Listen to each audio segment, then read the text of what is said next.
പ്രിയപ്പെട്ടവർക്കും വേഗം വരാനുള്ള കർത്താവായ യേശുവിൻ്റെ നിസ്തുല നാമത്തിൽ എൻ്റെ സ്നേഹവും വന്ദനവും പ്രാരംഭമായിട്ട് അറിയിക്കുന്നു. നമ്മൾ ഈ ആഴ്ചയുടെ പ്രാരംഭ ദിനത്തിൽ നമുക്ക് ഒരുമിച്ച് കൂടുവാൻ തക്കോണം ദൈവം നമുക്കൊരു അവസരം നൽകി.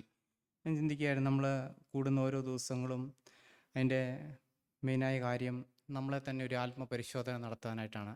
കാരണം കഴിഞ്ഞ ഒരാഴ്ചയുടെ വേളയിൽ നമ്മൾ കടന്നുപോയ വഴികളിലൊക്കെയും നമുക്ക് ദൈവത്തിൻ്റെ സാന്നിധ്യവും ദൈവത്തെ അനുഭവിച്ചറിയുവാനായിട്ടും ദൈവവഴിയിൽ നമുക്ക് എത്രമാത്രം വിശ്വസ്തരായി നിൽക്കാനായിട്ടും കഴിഞ്ഞു എന്ന് നമുക്ക് ഈ വചന കേൾവി നമ്മളെ ഒരു പരിശോധന നടത്തുന്ന ഒന്നായിട്ട് നമുക്ക് അത് സ്വീകരിക്കാനായിട്ട് ഇടയായിത്തീരണം.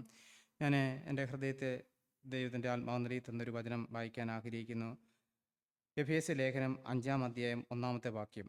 ആകയാൽ പ്രിയ മക്കൾ എന്ന പോലെ ദൈവത്തെ അനുകരിപ്പിൻ. ദൈവത്തിൻ്റെ വചനത്തിൽ നമ്മൾ എഫേസ്യ ലേഖനം നമ്മൾ പഠിക്കുമ്പോൾ അതിൻ്റെ 1, 2, 3 അധ്യായങ്ങളിൽ പിതാവായ ദൈവം പുത്രനിലൂടെ നമുക്ക് വേണ്ടി ചെയ്ത് പൂർത്തീകരിച്ചു കഴിഞ്ഞ കാര്യങ്ങളെക്കുറിച്ചാണ്. ബാക്കി 4, 5, 6 അധ്യായങ്ങൾ ഒരു വിശ്വാസി അല്ലെങ്കിൽ അവിടെ വളരെ വ്യക്തമായിട്ട് കാര്യങ്ങൾ എഴുതുന്നത്, ഭാര്യമാരെങ്ങനെ ആയിരിക്കണം, ഭർത്താക്കന്മാരെങ്ങനെ ആയിരിക്കണം, അതുപോലെ തന്നെ കുഞ്ഞുങ്ങൾ എങ്ങനെ ആയിരിക്കണം, ദാസന്മാരെങ്ങനെ ആയിരിക്കണം, യജമാനന്മാരെങ്ങനെ ആയിരിക്കണം എന്നുള്ളതിനെക്കുറിച്ച് വളരെ വ്യക്തമായിട്ട് അവിടെ എഴുതിയിട്ടുണ്ട്.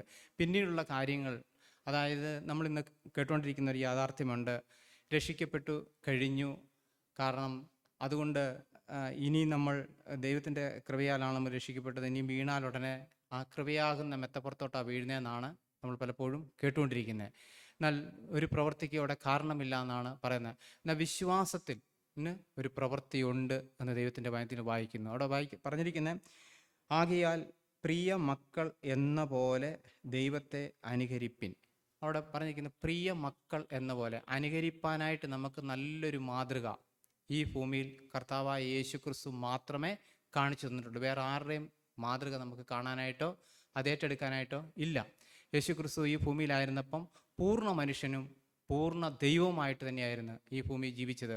അതായത് മനുഷ്യനുള്ളത് എന്തെന്ന് സ്വതവേ തനിക്ക് അറിയാവുന്നത് കൊണ്ട് യാതൊരു മനുഷ്യൻ്റെയും സാക്ഷ്യം തനിക്ക് ആവശ്യമില്ലായിരുന്നെന്ന് നമ്മൾ യോഹന്നാൻ്റെ സുവിശേഷത്തിൽ വളരെ വ്യക്തമായിട്ട് വായിക്കുന്നുണ്ട്.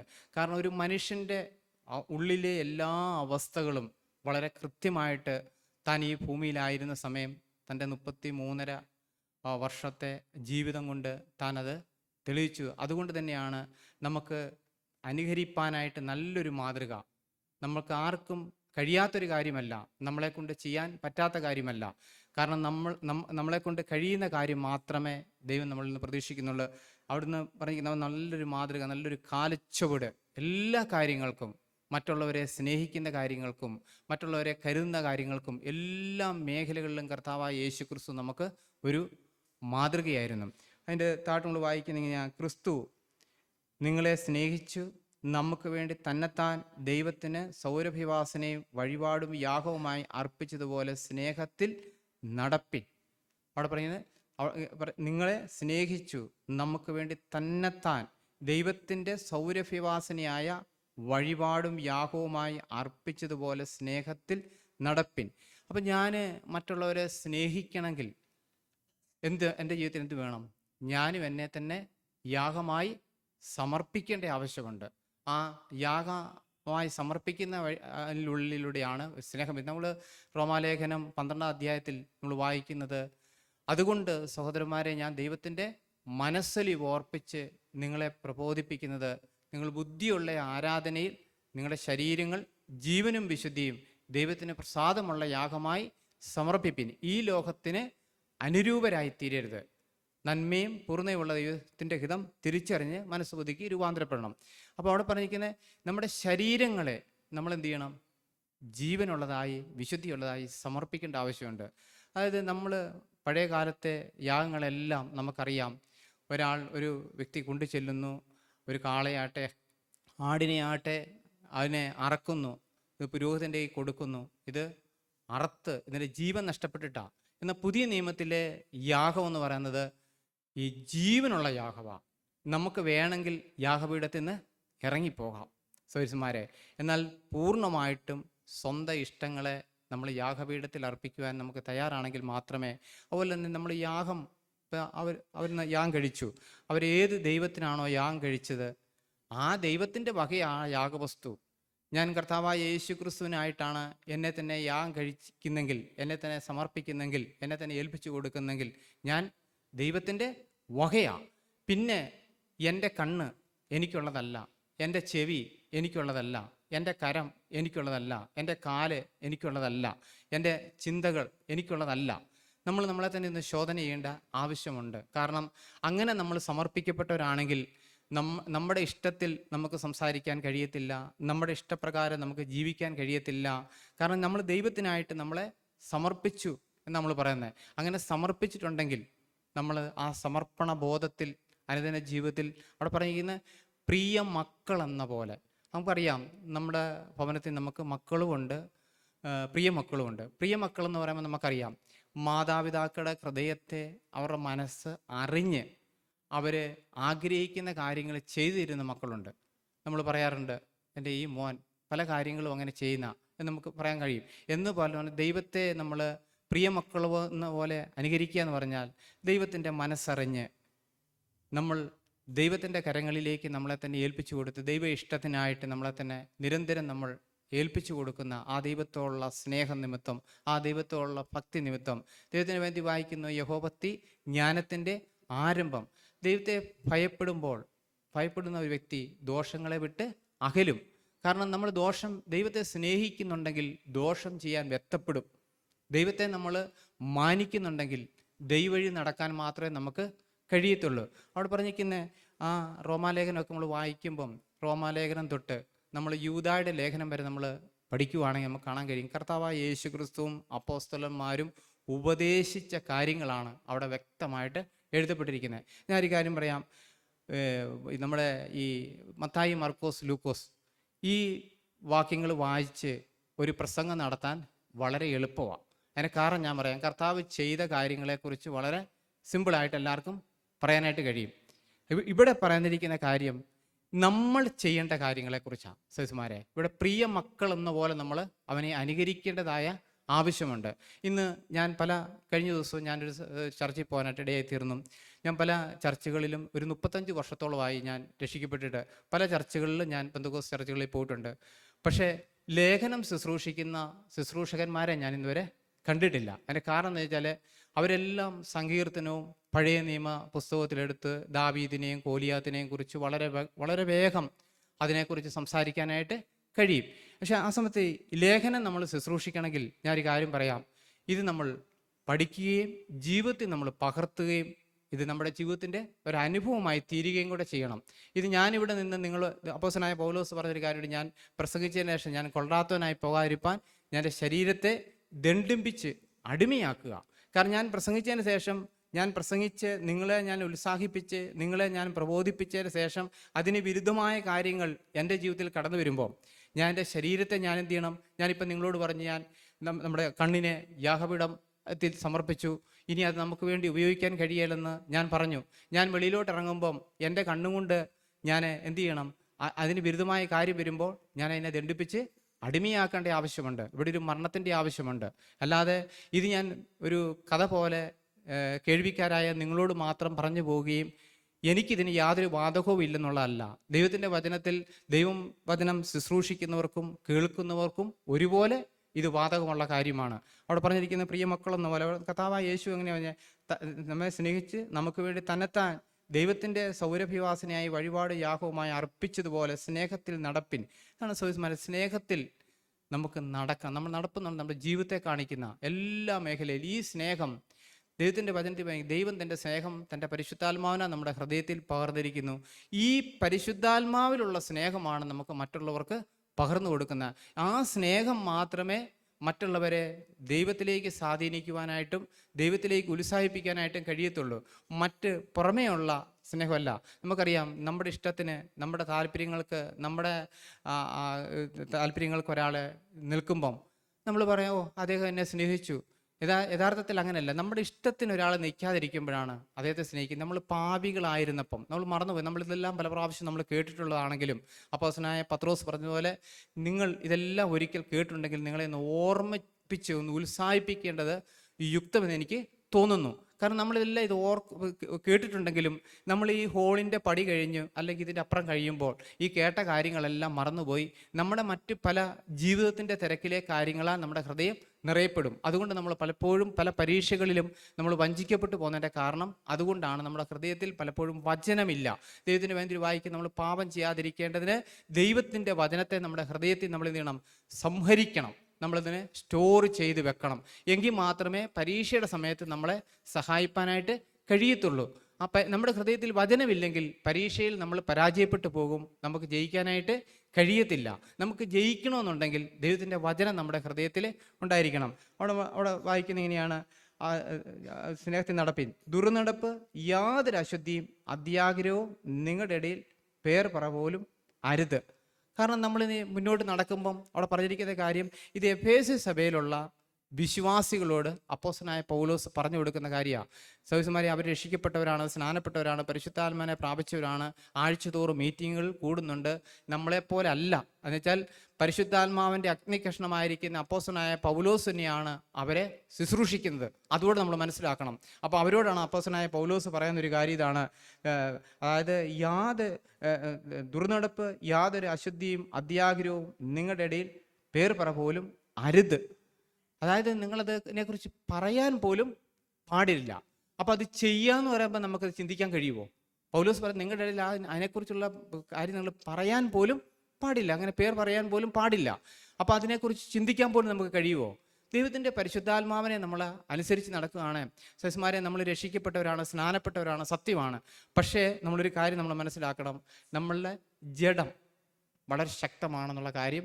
ഈ ജഡത്തിൻ്റെ, ഈ ശരീരത്തിൻ്റെ വീണ്ടെടുപ്പ് ആയിട്ടില്ലാത്തത് കൊണ്ട് പലവിധമായ പരീക്ഷകൾ നമ്മളെ ഈ ദുർനടപ്പ്, നമ്മൾ പറഞ്ഞ ദുർനടപ്പ്, യാതൊരു അശുദ്ധിയും അത്യാഗ്രഹവും നിങ്ങളുടെ ഇടയിൽ പേർ പറവൂർ അരുത്. അങ്ങനെ ആയിരിക്കുന്നത് വിശുദ്ധന്മാർക്ക് ഉചിതമല്ല. നമ്മൾ വിശുദ്ധിയിൽ മുന്നോട്ട് ജീവിക്കാനായിട്ട് നമ്മൾ ആഗ്രഹിക്കുന്നെങ്കിൽ വിശുദ്ധന്മാർക്കത് ഉചിതമല്ലെന്നാണ് അപ്പോസ്തലനായ പൗലോസ് അവരോട് വ്യക്തമായിട്ട് പറയുന്നത്. അത് അനുകരിപ്പാൻ ഇവിടെ പൗലോസും ഈ കാര്യം പറയുമ്പം, പൗലോസ് അപ്പോസ്തലൻ, അതായത് 1 കൊരിന്തി ലേഖനം 11 അധ്യായത്തിലേക്ക് നമ്മൾ വരുമ്പം അപ്പോസ്തലനായ പൗലോസ് അവിടെ ഒരു കാര്യം പറയുന്നുണ്ട്. 1 കൊരിന്തി ലേഖനം അതിൻ്റെ 11 അധ്യായം. ഞാൻ ക്രിസ്തുവിൻ്റെ അനുകാരി ആയിരിക്കുന്ന പോലെ നിങ്ങളും എൻ്റെ അനുകാരികൾ ആകുവിൻ.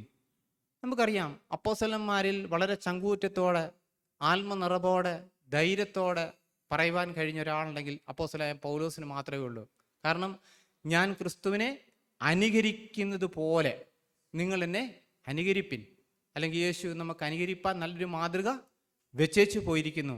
അതേപോലെ തന്നെ അനുകരിച്ച ഒരാളായിരുന്നു അപ്പോസ്തലനായ പൗലോസ്. അതുകൊണ്ടാണ് പൗലോസ് അപ്പോസ്തലൻ ഈ ലേഖനം എഴുതുമ്പം പറഞ്ഞത്, ദുർനടപ്പ്, യാതൊരു അശുദ്ധിയും അത്യാഗ്രഹവും നിങ്ങളുടെ ഇടയിൽ ഉണ്ടാകരുത്. കാരണം തൻ്റെ ജീവിതത്തിൽ താൻ അതിനെ മരണത്തിന് ഏൽപ്പിച്ച് ആ വിശുദ്ധിയിൽ ജീവിച്ചുകൊണ്ട് അവിടെ ആയിരിക്കുന്ന വിശ്വാസികളും തന്നെപ്പോലെ തന്നെ ആയിരിക്കണമെന്ന് തനിക്ക് നിർബന്ധമുണ്ടായിരുന്നു. തൻ്റെ ഭാരം അതായിരുന്നു. അപ്പോസ്തലനായ പൗലോസിൻ്റെ ഭാരം എന്തായിരുന്നു? ഓരോരുത്തരിലും ക്രിസ്തു ഉരുവായിത്തീരണം, ക്രിസ്തു ജനിക്കണം. നമുക്കറിയാം, അതിനായി ഇങ്ങനെ പൗലോസ് പറയുന്നത്, പ്രസവ വേദനപ്പെടുന്നവരായ കുഞ്ഞുങ്ങളെ, അതായത് ക്രിസ്തു നമ്മൾ ഉരുവായിത്തീരണം. ആത്മീയ ഭാരം നമ്മൾ മീറ്റിങ്ങിന് കടന്നു പോകുന്നു. നമ്മൾ ഓരോരുത്തരും ക്രിസ്തുവിൽ, നമ്മുടെ വചന പഠനം ക്രിസ്തുവിൽ നമ്മൾ തികഞ്ഞവരായിത്തീരണം. അല്ല, വചനം കേട്ട് നമ്മൾ വചനത്തിൻ്റെ എല്ലാ 4 സൈഡും നന്നായിട്ട് അറിയുന്നു, നല്ല കാര്യം തന്നെയാണ്, ഒരു തെറ്റുമില്ല. ഞാൻ ഒരു കാര്യം പറയാം, നമ്മുടെ ജീവിതത്തിൽ യാതൊരു മാറ്റവും നമുക്ക് സംഭവിക്കുന്നില്ലെങ്കിൽ നമ്മൾ എത്ര കടുകട്ടിയുള്ള കാര്യങ്ങൾ കേട്ടിട്ടും കാര്യമില്ല. കാരണം നമ്മുടെ ജീവിതത്തിൽ നമ്മൾ കേൾക്കുന്ന കാര്യത്തിൽ നമ്മൾ വിശ്വസരായിരിക്കണം. ദൈവത്തിൻ്റെ വചനത്തിൽ പറയുന്ന, അല്പത്തിൽ വിശ്വസനായിരിക്കുന്നവനെ അവൻ അധികത്തിൽ വിചാരകനാക്കും. നമ്മൾ ദൈവത്തിൻ്റെ വചനം വായിക്കുന്ന കാര്യത്തിൽ, ധ്യാനിക്കുന്ന കാര്യത്തിൽ, അനുസരിക്കുന്ന കാര്യത്തിൽ, അത് ഹൃദയത്തിൽ സ്വീകരിക്കുന്ന കാര്യത്തിൽ, ആ വഴിയിൽ നടക്കുന്ന കാര്യത്തിൽ ദൈവം നമുക്ക് തന്നിരിക്കുന്ന വെളിച്ചത്തിൽ നമ്മൾ വിശ്വസ്തരായിരിക്കണം. സഹോദരന്മാരെ, ദൈവം കൂടുതൽ നമ്മളെ പ്രതീക്ഷിക്കുന്നില്ല. ദൈവം എത്രമാത്രം വെളിച്ചം നമുക്ക് തന്നിട്ടുണ്ടോ, അല്ലെ ദൈവത്തെക്കുറിച്ച് നമുക്ക് എത്രമാത്രം വെളിച്ചമുണ്ടോ, ആ വെളിച്ചത്തിൽ നമ്മൾ വിശ്വസ്തരായിരിക്കാനായിട്ടാണ് ദൈവം നമ്മളെക്കുറിച്ച് ആഗ്രഹിക്കുന്നത്. അതിൻ്റെ അപ്പുറത്തേക്ക് ദൈവം നമ്മളെ പ്രതീക്ഷിക്കുന്നില്ല. കാരണം അങ്ങനെ വിശ്വസ്തരായിരിക്കുന്നവരെ ദൈവം അധികത്തിൽ അവൻ വിചാരകർ ആക്കും എന്നുള്ള കാര്യത്തിൽ യാതൊരു സംശയമില്ല. നമ്മളെല്ലാ മേഖലകളിലും, നമ്മൾ ജോലി ചെയ്യുന്ന സ്ഥലങ്ങളിലും ഞാൻ ആരായിരിക്കണം, ഞാൻ ആരാണ്, ഞാനൊരു ക്രിസ്ത്യാനിയാണ്.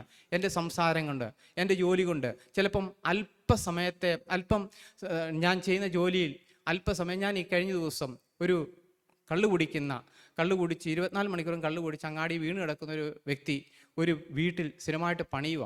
ഞാൻ അദ്ദേഹത്തിൽ ഒരു കാര്യം ഞാൻ കണ്ടത്, നമ്മൾ പലരിൽ നിന്നും പല കാര്യങ്ങൾ പഠിക്കാനുണ്ട്. സദസ്യമാരെ, നമ്മൾ പലപ്പോഴും പലരെ വിധിച്ച് തള്ളി പുറത്ത് കളയും. പക്ഷെ നമ്മൾക്ക് അവരിൽ നിന്ന് ചില കാര്യങ്ങൾ പഠിക്കാനുണ്ട്. ഞാൻ അതിൽ കണ്ടൊരു കാര്യം, ഒരു പള്ളിയിലൊന്നും പോകുന്ന വ്യക്തിയല്ല, ഒരു കത്തോലിക്കനാണ്. വളരെ കുടിച്ച് അവൻ അപസ്മാരത്തിൻ്റെ കരാറില്ല. അപ്പോൾ അവനൊരു ജോലി ചെയ്തുകൊണ്ടിരിക്കുക. 5 മണി സമയമായി. 5 മണി സമയമായപ്പം ഞാനവിടെ ഷീറ്റ് അടിച്ചുകൊണ്ടിരിക്കുക. അവിടുത്തെ അമ്മച്ചി എന്ന് പറഞ്ഞു, എന്താ 5 മണിയായി, ബെന്നി നീ കയറിക്കോളാൻ പറഞ്ഞു. അപ്പോൾ അവന് എടുത്ത വായിലെ പറഞ്ഞൊരു വാക്ക് എന്നെയും ചിന്തിപ്പിച്ചൊരു വാക്കായിരുന്നു, ഞാൻ ചെയ്ത പണി പൂർത്തീകരിച്ച് കഴിഞ്ഞിട്ടേ പോകത്തുള്ളൂ. അതാണൊരു പണിക്കാരൻ എന്ന് പറഞ്ഞാൽ. ഞാൻ ആരോടും പറഞ്ഞില്ല സസ്മാൻ, ഞാൻ വളരെയധികം ചിന്തിച്ചൊരു കാര്യമുണ്ട്. ഒരു ദൈവീയ മൂല്യങ്ങളൊന്നുമില്ല. ആ വ്യക്തി പറയാണ്, ഞാൻ ചെയ്ത പണി പൂർത്തീകരിച്ച്. ഞാൻ അവിടെ 1 മണിക്കൂർ ഷീറ്റ് അടിച്ചു. 6 മണി കഴിഞ്ഞു ഈ വ്യക്തി ആ പണി പൂർത്തീകരിച്ച് അവിടുന്ന് പോകുമ്പം 1 രൂപ പോലും അധികം മേടിച്ചില്ല. 1 രൂപ പോലും. നമ്മൾ മനസ്സിലാക്കേണ്ട കാര്യമുണ്ട്. നമ്മൾ എവിടെയായാലും, നമ്മൾ ആരുടെ മധ്യത്തിലായാലും നമുക്ക് ക്രിസ്തു അനുകരിപ്പാൻ ഒരു മാതൃക വെച്ചു പോയിരിക്കുകയാണ്. നമ്മുടെ ജീവിതത്തിൽ എല്ലാ മേഖലകളിലും എല്ലാ സാഹചര്യങ്ങളിലും നമ്മൾ നമ്മളെക്കുറിച്ച് ആ ദൈവം പ്രതീക്ഷിക്കും. നമ്മളാണ് അങ്ങനെ ആയിത്തീരേണ്ടത്. നമ്മൾ അങ്ങനെ ആയിത്തീരുന്നില്ലെങ്കിൽ പിന്നെ ആർക്കങ്ങനെ ആയിത്തീരാനായിട്ട് കഴിയും? അത് നമ്മളെ ദൈവം വെളിച്ചമായിട്ടാണ്, മറ്റുള്ളവർക്ക് പ്രകാശം കൊടുക്കാനായിട്ടാണ്, നമുക്ക് ജീവൻ കൊടുക്കാനായിട്ട് നമ്മളെ വിളിച്ചിരിക്കുന്നത്. അപ്പം നമ്മൾ എന്ത് ചെയ്യണം? ഈ മാതൃകയുടെ കടന്നു പോകേണ്ട ആവശ്യമുണ്ട്. ഇവിടെയെല്ലാം നമുക്ക് പറ്റുന്ന കുഴപ്പമെന്ന് വെച്ചാൽ നമ്മുടെ സമയം നഷ്ടപ്പെടും, നമ്മുടെ സാമ്പത്തികം നഷ്ടപ്പെടും, നമ്മുടെ സുഖം നഷ്ടപ്പെടും, നമ്മൾക്ക് ഒത്തിരി കാര്യങ്ങൾ ഇവിടെ നഷ്ടപ്പെടും. നമ്മൾ ഈ യാഗം അർപ്പിക്കുക അല്ലെങ്കിൽ നമ്മളെ തന്നെ ദൈവത്തിനായി സമർപ്പിക്കുക എന്ന് പറഞ്ഞാൽ ഈ മേഖലയിലെല്ലാം ഇതെല്ലാം ഉൾപ്പെടുന്നതാണ്. അങ്ങനെ മാത്രമേ നമുക്ക് ദൈവത്തിലായിരിക്കാനായിട്ട് കഴിയൂ. പൗലോസ് പറഞ്ഞ, ഞാൻ ക്രിസ്തുവിനെ അനുകരിച്ചതുപോലെ നിങ്ങൾ എന്നെ അനുകരിപ്പിൻ. നമുക്കും അങ്ങനെ പറയാനായിട്ട് കഴിയണം. സഹോദരന്മാരെ, ഒരു വ്യക്തിയോട് പറയണം, ഞാൻ ക്രിസ്തുവിനെ അനുകരിക്കുന്ന പോലെ നിങ്ങളും എന്നെ അനുകരിപ്പിൻ എന്ന് പറയാൻ നമുക്ക് ഇടയായിത്തീരണം. അതിനായിട്ടാണ് നമ്മളെ വിളിച്ചത്. അതിനായിട്ടാണ് ദൈവം തൻ്റെ പരിശുദ്ധാത്മാവിനെ നമ്മുടെ മേൽ നൽകിയത്. അതിന് നമ്മൾ എന്ത് ചെയ്യണമെന്ന് വെച്ചാൽ, അനുദിന ജീവിതത്തിൽ പരിശുദ്ധാത്മാവിനെ അനുസരിച്ച് ഓരോ ദിവസവും നമ്മൾ നടക്കേണ്ടതായ ആവശ്യമുണ്ട്. അങ്ങനെയെങ്കിൽ മാത്രമേ ദൈവത്തിൻ്റെ ആത്മാവ് നമ്മളെ ധാരാളമായിട്ട് സഹായിക്കുകയുള്ളൂ. വിശുദ്ധന്മാർക്ക് ഉചിതമല്ല ചീത്തത്തരം, പൊട്ടച്ചൊല്ല്, കളിവാക്ക്, ഇങ്ങനെ ചേർച്ചയില്ലാത്ത ഒന്നും അരുത്, സ്വോത്രം അത്രേ വേണ്ടത്. അവിടെ പറയുന്നത് ചീത്തത്തരം പാടില്ല, പൊട്ടച്ചൊല്ലും പാടില്ല. പിന്നെ എന്താ വേണ്ടത്? ഇതെല്ലാം ഉപേക്ഷിക്കണം. അപ്പോൾ ഉപേക്ഷിച്ച് കഴിഞ്ഞിട്ട് വേറൊന്നും നമ്മളിൽ വേണം. എന്താ വേണ്ടത്? സ്വോത്രമായിരിക്കണം നമ്മുടെ ജീവിതത്തിൽ. അതുകൊണ്ടാണ് നമ്മൾ കൂടി വരുന്ന സമയത്ത് സഹോദരന്മാരെ, ഞാൻ ഒരു കാര്യം പറയാമല്ലോ, നമ്മളോട് സ്തുതിക്കുന്ന കാര്യം ഒന്നും ആരും പറയേണ്ട ആവശ്യമില്ല. നമ്മളുടെ ഉള്ളിൽ നമ്മൾ കടന്നു പോകുന്ന വഴികൾ ദൈവത്തെ മഹത്വപ്പെടുത്തുന്നവരാണ് നമുക്ക് സ്തുതിക്കാനായിട്ട് കഴിയും. ആ സ്തുതി നമ്മളിൽ തള്ളിക്കൊണ്ടേയിരിക്കും. നമ്മൾ യാത്ര ചെയ്യുന്ന സമയത്ത്, നമ്മൾ വീട്ടിലായിരിക്കുന്ന സമയത്ത്, നമ്മൾ കുളിക്കുന്ന സമയത്ത്, നമ്മൾ ജോലി ചെയ്യുന്ന സമയത്ത്, നമ്മൾ അവിടെയെല്ലാം നമുക്ക് ദൈവത്തെ സ്തുതിപ്പാനും മഹത്വപ്പെടുത്തുവാനായിട്ട് നമുക്ക് ഇടയായിത്തീരും. അങ്ങനെ കൂടി വരുന്നവർ എന്ത് ചെയ്യും? ദൈവത്തെ മഹത്വപ്പെടുത്താനായിട്ട് ഇടയായിത്തീരും. അവിടെ ദൈവത്തിൻ്റെ സാന്നിധ്യം അവർക്ക് അനുഭവിക്കാനായിട്ട് കഴിയും. അങ്ങനെയുള്ളവരെ സംബന്ധിച്ച് ഞാൻ ഒരു കാര്യം പറയാം, അവർക്ക് ഈ ആഴ്ച കഴിഞ്ഞ് അടുത്ത ആഴ്ച ഒന്ന് എത്താൻ വേണ്ടി അവർ വെമ്പൽ കൊള്ളും. ഒരുമിച്ച് കൂടി ദൈവത്തെ മഹത്വപ്പെടുത്തി ആരാധിപ്പാൻ, സഹോദരങ്ങളെ കാണുവാൻ, അവരുടെ മുഖം കാണുവാൻ, ദൈവത്തെ സ്തുതിക്കാൻ, അങ്ങനത്തെ ഒരു ഉത്സാഹം നമ്മളിലേക്ക് വർദ്ധിച്ചു വരികയാണ്. നമ്മൾ വായിക്കുന്ന സകല ഉത്സാഹം കഴിച്ച് നിങ്ങൾ എന്ത് ചെയ്യണം? വിശ്വാസത്തോടെ വീര്യം, വീര്യത്തോടെ ഇന്ദ്രിയം, ഇന്ദ്രിയത്തോടെ സ്ഥിരതയോടെ സഹോദരപ്രീതി, ഭക്തി, ഇതെല്ലാം നമ്മളിൽ വർദ്ധിച്ചു വരാനായിട്ട് ഇടയായിത്തീരും. ഇത് വർദ്ധിച്ചു വരുന്നില്ലെങ്കിൽ അതിന് താഴെ പറഞ്ഞിരിക്കുന്നത് അങ്ങനെയുള്ളൊരു കുരുടന്മാരാ, കാഴ്ചയില്ലാത്തവരാണെന്നാണ് ദൈവത്തിൻ്റെ വചനം പറഞ്ഞിരിക്കുന്നത്. തുടർന്നപ്പം അവിടെ പറഞ്ഞിരിക്കുന്നത് അശുദ്ധി, അത് കഴിഞ്ഞ് വിഗ്രഹ ആരാധനയായ ദ്രവ്യാഗ്രഹം ഇവർക്കാർക്കും ക്രിസ്തുവിൻ്റെ ദൈവത്തിൻ്റെയും രാജ്യത്തിൽ അവകാശമില്ല. ഇങ്ങനെ എവിടെ പറഞ്ഞിരിക്കുന്നത്? അതായത് അശുദ്ധി, വിഗ്രഹാരാധന, ദ്രവ്യാഗ്രഹം. ഇവിടെ പറഞ്ഞിരിക്കുന്ന വിഗ്രഹ ആരാധന. നമ്മൾ ആരും ഒരു വിഗ്രഹത്തിന് മുമ്പിൽ പോയി നമസ്കരിക്കാറില്ല, അല്ലേ? അത് നമ്മുടെ ആരുടെയും വീട്ടിൽ വിഗ്രഹവും ഇല്ല. എന്നാൽ ഞാൻ ചോദിക്കട്ടെ, ഇവിടെ അപ്പോസ്തലനായ പൗലോസ് ഈ വിഗ്രഹ ആരാധനയെക്കുറിച്ച് അവിടെ പറയുന്നുണ്ട്. നമ്മൾ വെളിപ്പാട് പുസ്തകത്തിൽ വായിക്കുമ്പം അവിടെ വിഗ്രഹാരാധനക്കാരെ കുറിച്ച് വായിക്കുന്നുണ്ട്, കൊലപാതകരെ കുറിച്ച് വായിക്കുന്നുണ്ട്, ദുർനടപ്പുകാരെ കുറിച്ച് വായിക്കുന്നുണ്ട്. ഇവരുടെ രണ്ടാമത്തെ മരണം തീയും ഗന്ധവും കത്തുന്ന പൊയ്ഹി എത്രയെന്നാണ് പറഞ്ഞിരിക്കുന്നത്. ഈ ലേഖനം അല്ലെങ്കിൽ വെളിപ്പാട് പുസ്തകം പുറത്തുള്ള ആർക്കെങ്കിലും എഴുതിയിട്ടുള്ളതാണോ? പുറത്തുള്ള ആർക്കും എഴുതിയിട്ടുള്ളതല്ല. സഭയുടെ ഭാവി പ്രത്യാശയെക്കുറിച്ച് എഴുതിയിരിക്കുന്ന കാര്യങ്ങളാണ്. അങ്ങനെയെങ്കിൽ ഞാൻ സഹോദരനെ നിസ്സാര എന്ന് പറയുന്നവൻ അഗ്നി നഗരത്തിന് യോഗ്യനാണെന്നാണ് ദൈവത്തിൻ്റെ വചനം പറഞ്ഞിരിക്കുന്നത്. സഹോദരനെ നിസ്സാര എന്ന് പറഞ്ഞാൽ അവൻ നഗരത്തിൽ യോഗ്യനാണ്. വിഗ്രഹാരാധി, ദുർനടപ്പുകാർ, ഇതൊക്കെ അവിടെ വ്യക്തമായിട്ട് പറഞ്ഞിട്ടുണ്ട്. നമ്മൾ ഈ വെളിപ്പാട് ദിവസം വായിക്കുമ്പം ഇവിടെ നമ്മൾ യോഹന്നാൻ്റെ ലേഖനം അതിൻ്റെ 5:21 പറയുകയാണ്. അപ്പോസ്തലനായ യോഹന്നാൻ പറയാം, കുഞ്ഞുങ്ങളെ നിങ്ങൾ വിഗ്രഹങ്ങളെ വിട്ട് അകന്നുകൊള്ളുവാൻ സൂക്ഷിച്ചുകൊള്ളുവിൻ. അവിടെ അങ്ങനെയല്ലേ എഴുതിയിരിക്കുന്നത്? 5-ാം അധ്യായം അതിൻ്റെ 21-ാമത്തെ വാക്യം. 1 യോഹന്നാൻ 5:21.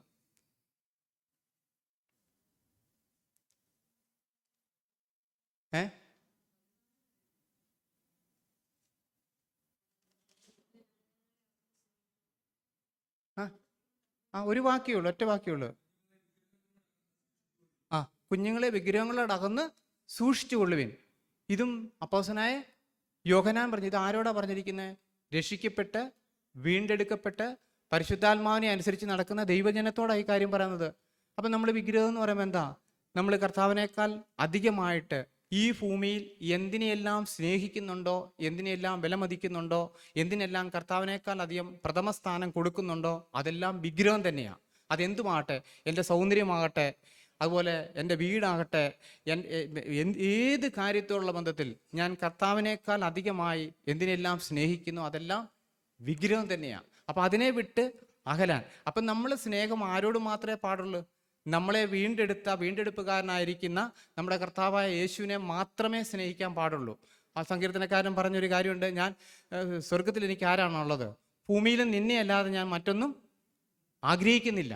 നമ്മുടെ ഹൃദയത്തിൻ്റെ ആഗ്രഹം എന്താണ്? നമ്മുടെ ഹൃദയത്തിൻ്റെ വാഞ്ച എന്താണ്? അതിനെ ആശ്രയിച്ചാണ് നമ്മുടെ യാത്രയും എല്ലാം കേന്ദ്രീകരിച്ചിരിക്കുന്നത്. അവിടെ അപ്പോസ്തലനായ യോഹന്നാൻ പറഞ്ഞൊരു കാര്യം, ആ വിഗ്രഹങ്ങളെ വിട്ട് ഓടി അകലുക. നമ്മൾ ചില കാര്യങ്ങൾ ദൈവത്തിൻ്റെ ആത്മാവ് നമ്മളെ കാണിച്ചു തരും. അതിനെ നമ്മൾ എന്ത് ചെയ്യണം? നമ്മൾ വേണം മനഃപൂർവ്വം അതിനെ വിട്ടോടാൻ. ദൈവത്തിൻ്റെ ആത്മാവ് കാണിച്ചു തരുവുള്ളൂ സഹോദരന്മാരെ. നമ്മളെ വിലപ്രയോഗം ചെയ്ത് അതിന് പുറത്തു കൊണ്ടുവരുത്തുന്നില്ല. കാരണം അതിനു വേണ്ടി നമ്മളൊരു കാര്യം ചെയ്യണം.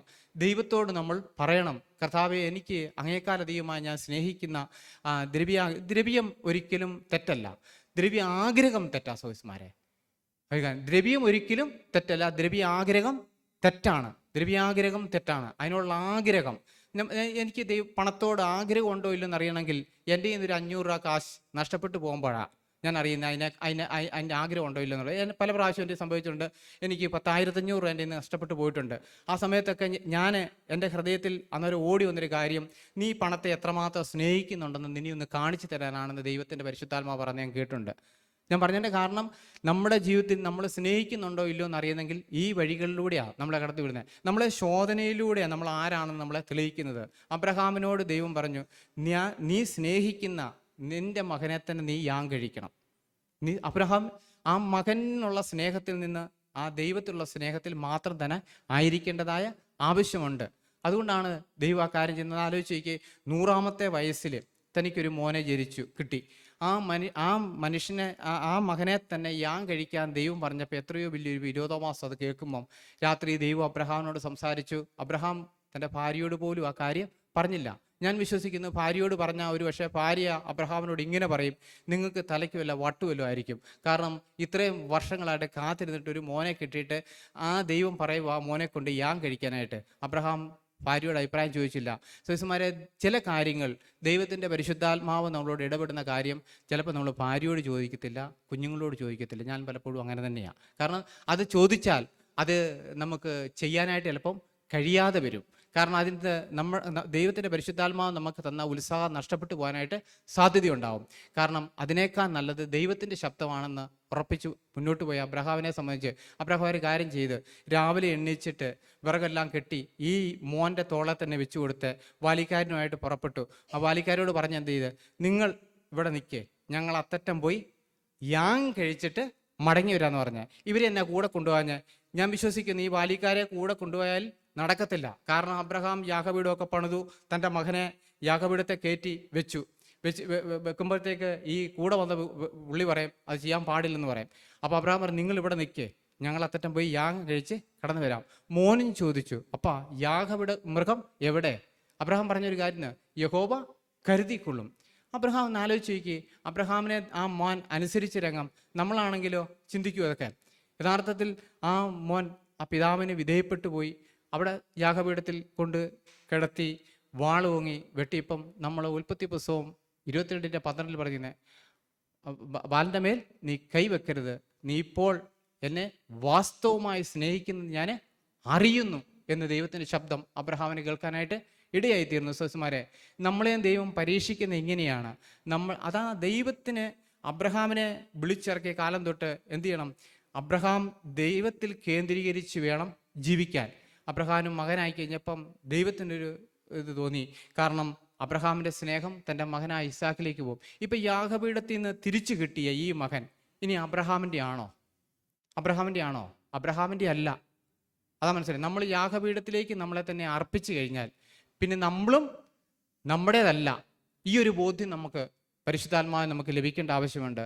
നമ്മളെ തന്നെ സമർപ്പിക്കുന്നു എന്നൊക്കെ നമ്മൾ പറയുമ്പോഴും നമ്മൾ വളരെ യാഥാർത്ഥ്യത്തോടെ വേണം ആ കാര്യങ്ങൾ പറയാനായിട്ടും ആ കാര്യങ്ങൾ ചെയ്യാനായിട്ടും. കാരണം നമ്മുടെ വാക്കുകൾ ദൈവത്തിന് വേണ്ടി, നിന്റെ വാക്കുകളാൽ തന്നെ നീ നീതീകരിക്കപ്പെടുവാനും കുറ്റം വിധിക്കപ്പെടുവാനും വിട്ടും ഇടയായിത്തീരും. ഞാൻ പറയുന്ന ഓരോ വാക്കുകൾക്കും ദൈവത്തിൻ്റെ സന്നിധി ഞാൻ കണക്ക് കൊടുക്കേണ്ട ഒരു ദിവസമുണ്ടെന്നുള്ള കാര്യം ഞാൻ മറന്നു പോകരുത്. നമ്മൾ എല്ലാ സമയത്തും നമ്മളെ തന്നെ ശ്രദ്ധിക്കേണ്ടതായ ആവശ്യമുണ്ട്. നമ്മൾ അതിൻ്റെ താഴത്ത് വായിക്കുന്നത്,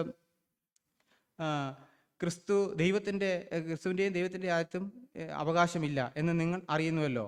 വ്യർത്ഥ വാക്കുകളാൽ ആരും നിങ്ങളെ ചതിക്കരുത്. ഈ വക നിമിത്തമല്ലോ ദൈവകോപം അനുസരണം കെട്ടവരുടെ മേൽ വരുന്നത്. നിങ്ങൾ അവരുടെ കൂട്ടാളികൾ ആകരുത്. മുമ്പ് നിങ്ങൾ ഇരുളായിരുന്നു, ഇപ്പോഴോ കർത്താവിൽ വെളിച്ചമാകുന്നു. അവിടെ പറഞ്ഞിരിക്കുന്നത്, മുമ്പ് നമ്മൾ രക്ഷിക്കപ്പെടുന്നതിന് മുമ്പ് നമ്മൾ ഇരുളായിരുന്നു.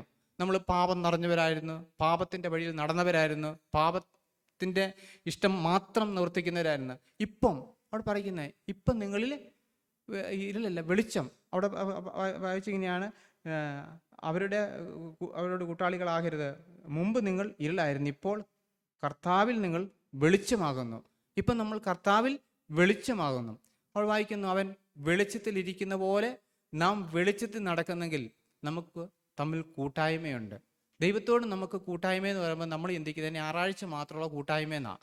എന്നാൽ നമ്മൾ നിരന്തരം ഇടം കൊടുക്കാതെ വെളിച്ചത്തിൽ നമ്മൾ നടക്കുമ്പോൾ ദൈവത്തിൻ്റെ ശബ്ദം നമുക്ക് കേൾക്കാൻ കഴിയും. ദൈവം നമ്മളെ നടത്തും നമുക്ക് കാണാൻ കഴിയും. ദൈവം നമ്മളോട് സംസാരിക്കും നമുക്ക് ആത്മാവിൽ അനുഭവിക്കാൻ കഴിയും.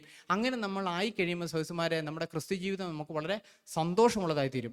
നമുക്ക് അങ്ങനത്തെ അനുഭവം ഇല്ലാത്തതുകൊണ്ട് നമ്മുടെ ജീവിതത്തിൽ വരുന്ന എല്ലാ പ്രശ്നങ്ങളുടെയും ഭാരം കൊണ്ട് നമ്മൾ ആകെ ക്ഷീണിച്ചു പോകുന്നവരായി തീരും. നമ്മളെല്ലാം ഇപ്പോഴും വെളിച്ചത്തിൽ നടക്കാനായിട്ട് നമ്മൾ ആഗ്രഹിക്കുക. ഇരുളിന് നമ്മുടെ ഹൃദയത്തിൽ ഇടം കൊടുക്കാതിരിക്കുക. ഇരുളിൻ്റെ ശക്തികൾ വളരെ ശക്തമായിട്ട് നമ്മുടെ മേൽ ആധിപത്യം സ്ഥാപിക്കാനായിട്ട് കടന്നു വരും. വിവിധങ്ങളാകുന്ന പരീക്ഷകളിലൂടെ കടന്നു വരും. അവിടെയെല്ലാം നമ്മൾ എന്ത് ചെയ്യണം? മനഃപൂർവ്വമായിട്ട് നമ്മൾ വെളിച്ചത്തിൽ വസിക്കേണ്ട ആവശ്യമുണ്ട്. മുമ്പ് നിങ്ങൾ ഇരുളായിരുന്നു, ഇപ്പം കർത്താവിൽ നിങ്ങൾ വെളിച്ചമാകുന്നു എന്ന് നമ്മൾ അവിടെ വായിച്ചു. വെളിച്ചമാകുന്നു. കർത്താവിന് പ്രസാദമുള്ളത് എന്തെന്ന് പരിശോധിച്ചുകൊണ്ട് വെളിച്ചത്തിനുള്ളവരായി നടന്നുകൊള്ളുവിൻ. സകല സൽഗുണവും നീതിയും സത്യവും വെളിച്ചത്തിൻ്റെ ഫലം. ഇരുളിൻ്റെ നിഷ്ഫല പ്രവർത്തികൾ കൂട്ടാളികൾ ആകരുത്. അവയെ ശാസിക്കുക അത്ര വേണ്ടത്. ഈ ശാസിക്കുക അത്ര വേണ്ടതെന്ന് പറയുമ്പോൾ നമ്മൾ ആദ്യം പെട്ടെന്ന് ഇങ്ങനെ ചിന്തിക്കും. ഇന്ന് പല സഭകളിലും ശാസിച്ച് പിശാചിനെ പുറത്തു കളയാറുണ്ട്. ഒരിക്കലും പോകത്തൊന്നുമില്ല സഹോദരന്മാരെ. ശാസിക്കുക എന്ന് പറയുമ്പോൾ നമ്മൾ അത് അർത്ഥമാക്കരുത്. കാരണം ദൈവത്തിൻ്റെ വചനത്തിൽ വായിക്കുന്നത്, അതായത് നമ്മൾ ദൈവത്തിന് ആദ്യം എന്ത് ചെയ്യണം? കീഴടങ്ങേണ്ട ആവശ്യമുണ്ട്. ദൈവത്തിന് കീഴടങ്ങി നമ്മൾ നിൽക്കുകയാണെങ്കിൽ സാത്താൻ നമ്മളെ വിട്ട് ഓടിപ്പോ നമുക്ക് കാണാം. നമ്മൾ ദൈവത്തിന് കീഴടങ്ങാതെ ആര് സാത്താനെ ശാസിച്ചാലും സാത്താൻ പോകത്തില്ല. ഒന്ന് മാത്രം ഞാൻ ചെയ്താൽ മതി, ഞാൻ ദൈവത്തിന് കീഴടങ്ങിയിരുന്നാൽ മാത്രം മതി, അവൻ നമ്മളെ വിട്ട് ഓടിപ്പോവും. അവൻ പഠിച്ച പണി 18 നോക്കും, നമ്മളിലേക്ക് അവൻ്റെ പ്രവൃത്തി കൊണ്ടുവരാൻ കഴിയുമോ നമ്മൾ നോക്കിക്കൊണ്ടിരിക്കുന്നത്. അവൻ്റെ പ്രവൃത്തി അതാണ്.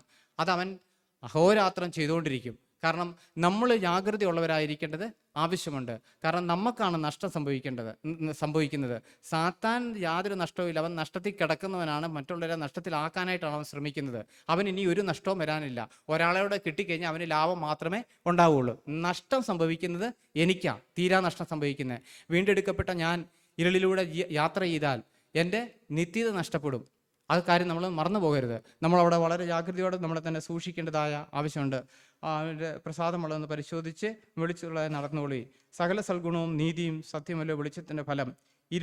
ഇരുണ്ടിൻ്റെ നിഷ്ഫല പ്രവർത്തികൾ കൂട്ടാളികൾ ആകരുത്. അവയെ ശാസിക്കുക എത്ര വേണ്ടത്. അവ ഗുണമായി ചെയ്തത് പറവാൻ പോലും ലജ്ജിക്കുന്നു. അവർ അറകളി ചെയ്തത് രഹസ്യമായിട്ട് ചെയ്തത് പോലും പറയുവാൻ അവർ ലജ്ജിക്കുന്നു. നമ്മളും നമ്മളെ തന്നെ ശോധന ചെയ്യാൻ അറിയാം. ചില ഇരുളിൻ്റെ പ്രവർത്തികളൊക്കെ ചെയ്തിട്ട് നമുക്ക് മറ്റുള്ളവരോട് അത് തുറന്ന് പറഞ്ഞ് വെളിച്ചത്തിലേക്ക് വരാനായിട്ട് നമുക്ക് എന്തൊരു ചെയ്യാനായിട്ട് കുഴപ്പമില്ല. ചെയ്തു കഴിഞ്ഞപ്പോൾ ഒരു ആക്ഷേപം, ഇനി ഇവർ അറിഞ്ഞു കഴിഞ്ഞാൽ എന്താവുമെന്ന്. ഞാൻ ചോദിക്കട്ടെ, ഞാൻ ചെയ്ത സമയത്ത് ദൈവം ഇത് കണ്ടില്ലേ? ഞാൻ ചോദിക്കട്ടെ, ദൈവത്തിൻ്റെ കണ്ണ് സഹോദരന്മാരെ മറച്ച് നമുക്ക് ആർക്കെങ്കിലും എന്തെങ്കിലും ചെയ്യാനായിട്ട് കഴിയുമോ? അവൾ പറയും അവൻ്റെ കണ്ണിന് മുമ്പിൽ സകലവും നഗ്നവും മലർന്നവുമായി കിടക്കുന്നു. നമുക്ക് കാര്യമുള്ളത് ആരുമായിട്ടാണ്? ദൈവമായിട്ടാണ്. ദൈവത്തിൻ്റെ കണ്ണിന് മുമ്പിൽ സകല കാര്യങ്ങളും വ്യക്തമായിട്ടാണ് കിടക്കുന്നത്. ആ ദൈവത്തിൻ്റെ മുമ്പാകെ ആയിരിക്കണം നമ്മുടെ ജീവിതം. എങ്കിൽ മാത്രമേ നമുക്ക് സത്യമുള്ളവരായി ജീവിക്കാനായിട്ട് കഴിയുള്ളൂ. പരാജയപ്പെട്ടിട്ടുണ്ടോ? വീണിട്ടുണ്ടോ? കള്ളം പറഞ്ഞിട്ടുണ്ടോ? ദ്രവ്യാഗ്രഹം ചെയ്തിട്ടുണ്ടോ? ആരെങ്കിലും തട്ടിച്ചിട്ടുണ്ടോ? കർത്താവിനോട് പറഞ്ഞു, കർത്താവേ, ഞാൻ എൻ്റെ ജീവിതത്തിന് സംഭവിച്ചു പോയി, ഞാൻ ഇനിയും അടുത്ത നിമിഷം ഞാൻ അങ്ങനെ ഉള്ളവനായി തീരാനായിട്ട് ഞാൻ ആഗ്രഹിക്കുന്നില്ല. അതാ ദൈവം ആഗ്രഹിക്കുന്നൊരു കാര്യം. അല്ലാതെ ഞാൻ ചെയ്തതിന് ശേഷം ഒത്തിരി ന്യായീകരണങ്ങൾ കൊണ്ടുവന്ന് അതിനെ ആദാമിനെ പോലെ പൊതിഞ്ഞ് സൂക്ഷിക്കാനായിട്ട് നമ്മൾ ശ്രമിക്കരുത്. കാരണം ന്യായീകരണം ദൈവം ഏറ്റവും അധികം വെറുക്കുന്നത്. സത്യസന്ധനായി തീരാൻ ദൈവം നമ്മളെക്കുറിച്ച് ആഗ്രഹിക്കുന്നത്. നമുക്കറിയാം, നമ്മുടെ കുഞ്ഞൊരു തെറ്റ് ചെയ്തു, അല്ലെങ്കിൽ നമ്മളാരും വീട്ടിലില്ല. ഞങ്ങളൊക്കെ ഓർക്കുന്നുണ്ട്, ഞങ്ങൾ ചെറുപ്പകാലങ്ങളിൽ ഭവനത്തിലായിരിക്കുന്ന സമയത്ത് മാതാപിതാക്കൾ അവിടുന്ന് പോവും, അതെടുക്കരുത് ഇതെടുക്കരുതെന്ന് പറയുമ്പം വെല്ലം എടുക്കരുത്, പഞ്ചസാര എടുക്കരുത് എന്നൊക്കെ പറയുമ്പോൾ ഞങ്ങൾ എന്ത് ചെയ്യുക, അറിയാതെ ഇതെടുക്കും. എടുത്ത് നിന്നിട്ട് ഇവർ വരുമ്പം പെട്ടെന്ന് ആദ്യം മൂത്ത ആൾ ഇങ്ങനെ നോക്കും, അപ്പോൾ ഇളയ ആളിങ്ങനെ കുഞ്ഞിരിക്കും. എങ്ങനെ ചിലപ്പോൾ ഇങ്ങനെ പറയാം, എടുത്തില്ല. അപ്പം ആ സമയത്ത് എടുത്തെന്ന് പറയുകയാണെങ്കിൽ അവർക്ക് സന്തോഷമാണ്. നമ്മൾ എടുത്തില്ലെന്ന് പറഞ്ഞാൽ വലിയ വിഷയമാണ്. ഞാൻ ചിന്തിച്ച നമ്മൾ വെളിച്ചത്തിൽ ജീവിക്കുക എന്ന് പറഞ്ഞാൽ എല്ലാ നിമിഷവും സത്യസന്ധരായി നമ്മൾ ജീവിക്കേണ്ട ആവശ്യമുണ്ട്. സഹോദരന്മാരെ, നമ്മുടെ ജീവിതത്തിൽ എല്ലാ നിമിഷവും നമ്മൾ വെളിച്ചത്തിൽ വസിക്കുക എന്ന് പറഞ്ഞാൽ അതാണ്. അതിനൊരു വില കൊടുക്കേണ്ട ആവശ്യമുണ്ട്. അതിന് നമ്മൾ ദൈവത്തിൻ്റെ ഒരു ശിഷ്യനായി ജീവിക്കുക എന്ന് പറഞ്ഞാൽ നമ്മൾ ദൈവത്തിന് വേണ്ടി ചിലവാകാനും ചിലവായി തീരുവാനും എല്ലായ്പ്പോഴും മനസ്സിലായിരിക്കണം. നമ്മുടെ ജീവിതത്തിൽ എല്ലാ മേഖലകളിലും നമ്മളെ തന്നെ ഏൽപ്പിച്ചു കൊടുക്കേണ്ട ആവശ്യമുണ്ട്. അവിടെ നമ്മൾ വായിച്ച് ഗൂഢമായി ചെയ്ത് പറവാൻ പോലും ലജ്ജിക്കുന്നു. അവയെ ശാസിക്കത്ര വേണ്ട. സകലത്തെക്കുറിച്ചും വെളിച്ചത്തിന് ബോധം വരും. ബോധം വരുന്നതെല്ലാം വെളിച്ചത്തെ പോലെ തെളിവല്ലോ. ബോധം വരുന്നതെല്ലാം വെളിച്ചത്തെ പോലെ തെളിവായിരിക്കുന്ന കാര്യമാണ്. അതിലൊന്ന് നമുക്കറിയാം, ഈ ഇരുളിൽ കഴിഞ്ഞ ദിവസം ഒരു മനുഷ്യൻ ഒരു ബാങ്ക് കൊള്ള നടത്തി. ഭാര്യ അയച്ചു കൊടുത്ത കാശെല്ലാം നഷ്ടപ്പെടുത്തിയിട്ട് ആ കാശ് നികത്താൻ വേണ്ടിയിട്ട് ബാങ്കിൽ പോയി ഒരു കൊള്ള നടത്തി. ഈ മനുഷ്യൻ ചിന്തിച്ചിരുന്ന ഈ മനുഷ്യനെ ആരും പിടിക്കുകയായിരുന്ന, നമുക്കറിയാം 100 വർഷങ്ങൾ കഴിഞ്ഞ കേസ് പോലും പിടിക്കുന്നുണ്ട്. നമ്മൾ ഏതെല്ലാം കാര്യങ്ങൾ രഹസ്യമായിട്ട് ചെയ്താൽ, സഹോദരന്മാരെ, ഞാൻ ഒരു കാര്യം പറയാം, നമ്മൾ ന്യായവിധി ദിവസത്തിൽ എഴുന്നേൽക്കുമ്പം ഈ ഉത്തരം ഇവിടെ വെച്ചിരിക്കുന്ന ഓരോ കട്ടകൾ പോലും അന്ന് ചിലയ്ക്കുമെന്നാണ് ദൈവത്തിൻ്റെ വചനം പറഞ്ഞിരിക്കുന്നത്. അല്ലെങ്കിൽ ഇന്ന് നമ്മൾ TV ഇവിടെ മോൻ കമ്പ്യൂട്ടറിൽ കാണുന്ന പോലെ ഇവിടെ ഇരിക്കുന്ന ഓരോരുത്തരുടെയും പ്രവർത്തികൾ TV-യിൽ ഇതേപോലെ നമ്മുടെ മുന്നേ കൊണ്ടുവരും. നമുക്ക് ആർക്കെങ്കിലും എന്തെങ്കിലും പറയാനായിട്ട് കഴിയുമോ? ഇപ്പം നമുക്ക് വേണേൽ സിജോ ബ്രദറിനോടോ അല്ലെങ്കിൽ മറ്റുള്ളവരോടൊക്കെ എന്ത് വേണമെങ്കിലും പറഞ്ഞ് നമുക്ക് രക്ഷപ്പെടാൻ കഴിയും. ദൈവത്തിൻ്റെ സന്നിധി നമുക്ക് കഴിയത്തില്ല. അപ്പോൾ ഈ ഒരു ഭയം, ഈ ഒരു ഭക്തി നമുക്ക് ആവശ്യമാണ്. നമുക്ക് നല്ലൊരു കാഴ്ചപ്പാടാണ്, നല്ലൊരു മാതൃകയാണ് നമുക്ക് അനുഭവിക്കാൻ വെച്ചു വയ്ക്കും. നമ്മൾ റോമാലേഖനത്തിൽ നമ്മൾ വായിക്കുമ്പം, റോമാലേഖനം 13-ാം അധ്യായത്തിൽ നമ്മൾ വായിക്കുമ്പോൾ ഇങ്ങനെ വായിക്കുന്നതിൻ്റെ അകത്ത്, റോമാലേഖനം 13-ാം അധ്യായം